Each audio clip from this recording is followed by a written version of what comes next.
My sermon for Christmas Day is called A Baby's Cry.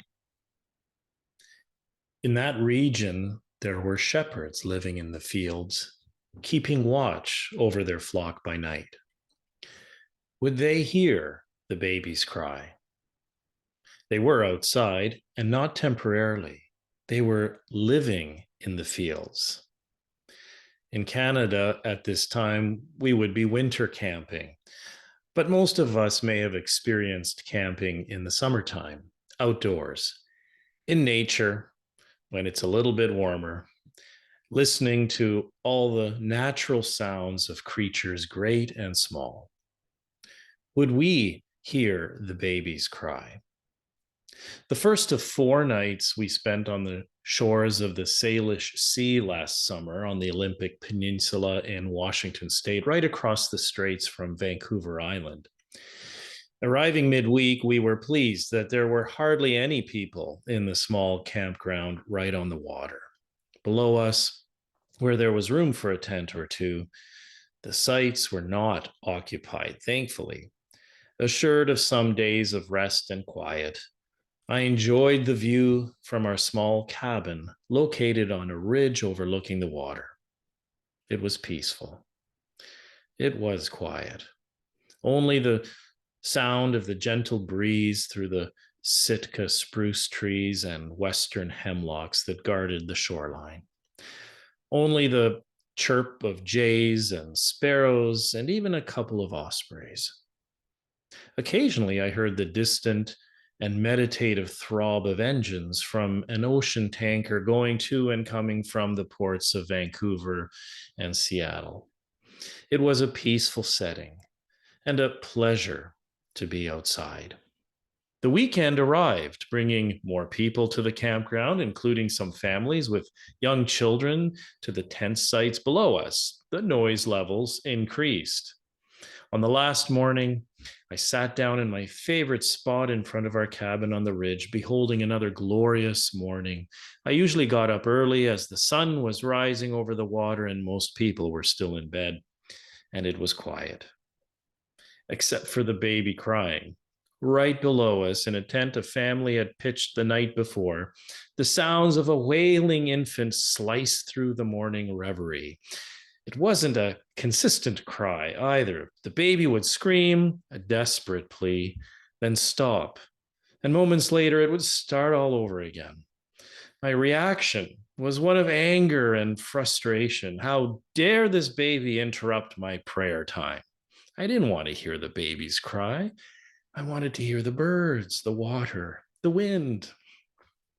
But just then I started writing my Christmas Day sermon because in a moment of grace, I let go of the need to control my circumstances.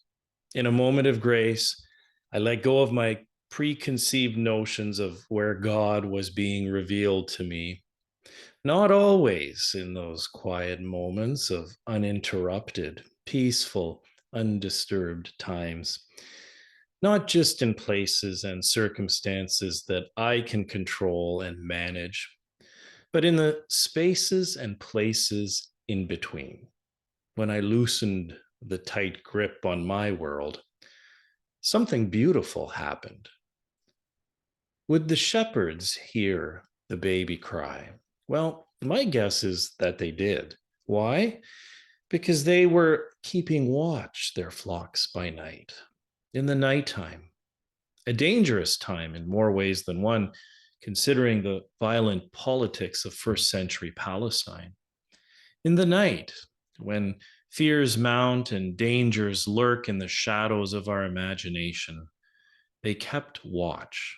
They were awake, paying attention. So, as the baby cried that early morning last August on the Salish Sea, rather than give up, I allowed the noise of the baby's cry to become part of my prayer. I kept paying attention, listening even more carefully, going with the flow. And when I did that, I noticed two things.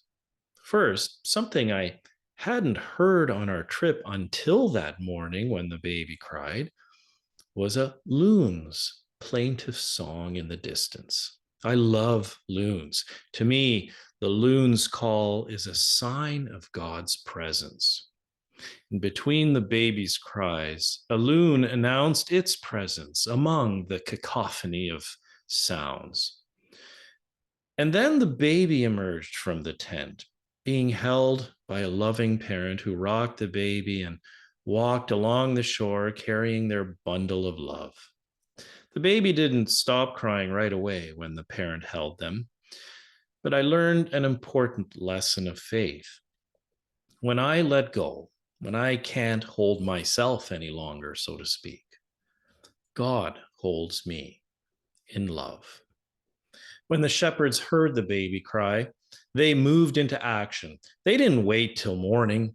They went right away, running even to Bethlehem to see this thing that has taken place.